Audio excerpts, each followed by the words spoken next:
Susheela Devi, made in കൊല്ലം. എന്നെക്കുറിച്ച് പറയുകയാണെങ്കിൽ ഒരു കൊമേഴ്സ് അധ്യാപികയാണ്. അതുപോലെ തന്നെ നോ പറയാൻ അറിയാത്ത ഒരു പാവ അമ്മയുടെ മകളായിരുന്നു ഞാൻ. പക്ഷേ നോ എന്ന് മാത്രം പറയുന്ന ഒരു പോലീസുകാരനാണ് എനിക്ക് കിട്ടിയത്. എന്തിനാ പിന്നെ ഇവിടെ വന്നേന്ന് ചോദിക്കും. ചിരി എനിക്ക് ഇഷ്ടമാണ്, ചിരിക്കുന്നവരെ ഇഷ്ടമാണ്, ചിരിച്ചുകൊണ്ട് സംസാരിക്കുന്നവരെ അതിലേറെ ഇഷ്ടമാണ്. അതുകൊണ്ടാണ് ഞാൻ ഇവിടെ വന്നത്. കുടുംബകലഹം, അരിസ്റ്റോക്രാറ്റിക് ഫാമിലി മുതൽ അലുമ്പൻ ഫാമിലി വരെ സർവ്വസാധാരണമായിട്ട് ദിവസേന കണ്ടുവരുന്ന ഒരേ ഒരു കലോത്സവമാണ് കുടുംബകലഹം. ഈ കുടുംബകലഹം ഉണ്ടാവണമെങ്കിൽ നമുക്ക് ലതുണ്ടായിരിക്കണം. ഏത്? കുടുംബമുണ്ടായിരിക്കണം. ഇനി കുടുംബം ഉണ്ടാവണമെങ്കിൽ നമ്മൾക്ക് ലത് കഴിച്ചിരിക്കണം. ഏത്? കല്യാണം കഴിച്ചിരിക്കണം. ഇനി കല്യാണം കഴിക്കുന്നത് എല്ലാവരുടെയും ആഗ്രഹമായിരിക്കും. അത് കല്യാണം കഴിക്കുന്നതിന് മുമ്പ് ഉള്ളതാണ്. പക്ഷേ സമാധാനത്തോടെയും സന്തോഷത്തോടെയും കഴിയുക എന്ന് പറയുന്നത് നിങ്ങളുടെ അത്യാഗ്രഹം മാത്രമായിരിക്കും. ഇനി കുടുംബകലഹം നടക്കുമ്പോഴത്തേന് അതിലെ രണ്ട് കഥാപാത്രങ്ങളെ കാണത്തുള്ളൂ. ആരാ? Husband and wife. ഇവരെ നമുക്ക് ചേട്ടനും ചേച്ചിയും അങ്ങ് വിളിക്കാം. നമുക്ക് 1 by 1 ആയിട്ട് ഓരോ വീട്ടിലോട്ടൊന്ന് ചെന്ന് കയറിയാലോ? ആദ്യത്തെ വീട്ടിലോട്ട് നമ്മൾ ചെന്ന് കയറുമ്പോഴാണ് ദേ നിൽക്കുന്നു സദാ ചൊറിയുന്ന ചേട്ടനും സർവാംഗം ചൊറിയുന്ന ചേച്ചിയും. അങ്ങനെ വന്നാൽ എന്തോ സംഭവിക്കും? അവർക്കുണ്ടാകുന്ന കുട്ടികൾ എങ്ങനെ ആയിരിക്കും? ഈ കലിപ്പിന്റെ കാന്താരിയും ഉണ്ടമുളവും ആയിരിക്കും. ഇത് രണ്ടും അവരുടെ മക്കളാണ്. ഇനി അടുത്ത വീട്ടിലോട്ട് നമുക്ക് ചെല്ലാം. ആണവ പ്രസരണ ശേഷിയുള്ള നാവുള്ള ചേച്ചിയായിരിക്കും ആ വീട്ടില്. അങ്ങനാണെങ്കിൽ അവിടുത്തെ ചേട്ടൻ സൈലന്റ് ആയിരിക്കും. എന്തുകൊണ്ടെന്നാൽ ചേട്ടന് സമാധാനം വേണം. അവിടെ രക്തരൂഷിത വിപ്ലവവും അതുപോലെ തന്നെ മിസൈൽ ആക്രമണവും വരാതിരിക്കണമെങ്കിൽ ചേട്ടന് സമാധാനം മസ്റ്റായിട്ടും വേണം. അതിന് ചേട്ടൻ ഒരു കാര്യം ചെയ്യും. വാ തുറന്ന് ചേച്ചിയോടൊന്നും പറയത്തില്ല. പിന്നെ എന്തോ ചെയ്യും? എന്തെങ്കിലും പറയാനുണ്ടെങ്കിൽ മനസ്സിലിട്ടങ്ങ് പറയും.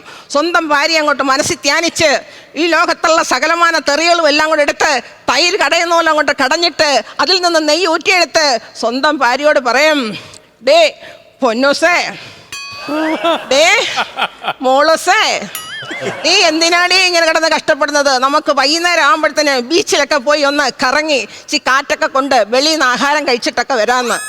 സത്യത്തിൽ ആണവ പ്രസരണ ശേഷിയുള്ള ആ ചേച്ചിയുടെ നാവ് ചേച്ചി സ്വയം അങ്ങ് അകത്തോട്ടിടും. എന്തുകൊണ്ട്? ചേട്ടൻ സമാധാനപ്രിയനായിരുന്നു. അതുകൊണ്ട് മാത്രം. ചില വീട്ടിൽ ചെല്ലുമ്പോൾ അവിടുത്തെ ചേട്ടനാണെങ്കിൽ പഞ്ചാരയടി, വായ്നോട്ടം, പ്രേമം, ഇതൊക്കെ 3 ക്വാളിറ്റിയുള്ള ചേട്ടനാണ്. ഈ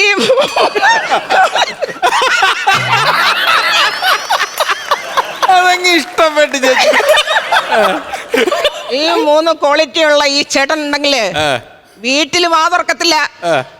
ചേട്ടൻ വാതുറക്കുന്നത് ഓഫീസിലായിരിക്കും. ചേട്ടന്റെ വായ് ആൾവേസ് ഓപ്പൺ ആയിരിക്കും, തുറന്നേ ഇരിക്കത്തുള്ളൂ.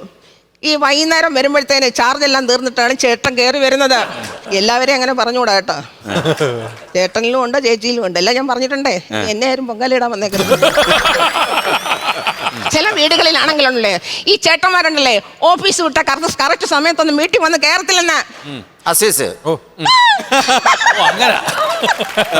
ഒരു ദിവസം ചേച്ചിക്ക് കോൺസെൻട്രേഷൻ തെറ്റിയിട്ട് ചേച്ചി പറഞ്ഞു, നിങ്ങൾക്ക് നേരത്തും കാലത്തും വീട്ടിൽ വന്ന് കയറിക്കൂടെ മനുഷ്യ? ചേട്ടൻ അറിയാതെ പറഞ്ഞു പോയി, ഡേ നേരത്തും കാലത്തും വീട്ടിലും കുട്ടിലും വന്ന് കയറാൻ ഞാൻ ആരാടി, കോഴിയോ? അത്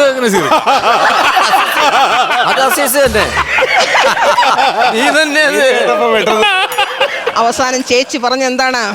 നിങ്ങൾ ലതാണെന്ന് എനിക്കറിയാമായിരുന്നു. കല്യാണത്തിന് മുമ്പ് തന്നെ പലരും എന്നോട് പറഞ്ഞതാ നിങ്ങൾ ലതാന്ന്, കോഴിയാന്ന്. പക്ഷെ ഞാനത് വിശ്വസിച്ചില്ല. ഇപ്പോൾ നിങ്ങളുടെ വായിൽ നിന്ന് തന്നെ കയറി വന്നില്ലേ മനുഷ്യ, എനിക്കിത് തന്നെ വേണം. പിന്നെ കോഴിയായി, പട്ടിയായി, പൂച്ചയായി, കടുവയായി, സിംഹമായി ഇതാ കിടക്കുന്നു തരികിടതോ. ഇനി കൊച്ചുങ്ങളുടെ കാര്യമാണ് പരമകഷ്ടം. കുട്ടികളന്ന് ഇൻഡിപെൻഡൻസ് ഡേ അങ്ങ് ആഘോഷിക്കും. എന്ന് പറഞ്ഞാൽ കൊച്ചുങ്ങളോട് ആരും പഠിക്കാൻ പറയത്തില്ല. എന്ന് പറഞ്ഞാൽ 2 അവിടെ കിടന്ന് എന്തോ ചെയ്യുക, ഏതാണ്ട് ചെയ്തുകൊണ്ടിരിക്കുക. പിറ്റേന്ന് രാവിലെ ഈ ചേട്ടൻ എന്തോ കളഞ്ഞ അണ്ണാനെ പോലെയാണ് ഈ ചേട്ടൻ അങ്ങോട്ടും ഇങ്ങോട്ടും നടക്കുന്നത്.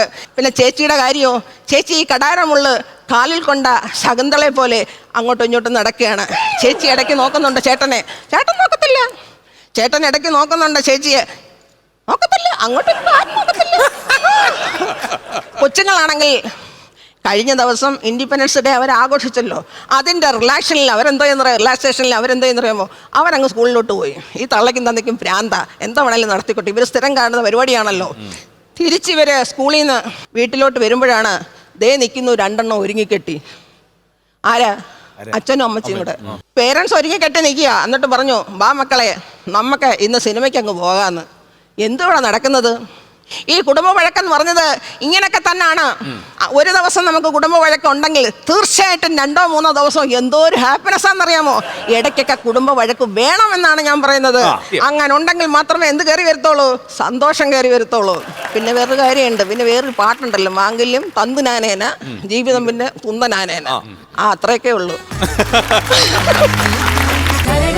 ഫ്ലവേഴ്സ് 9ാം വാർഷിക നിറവിൽ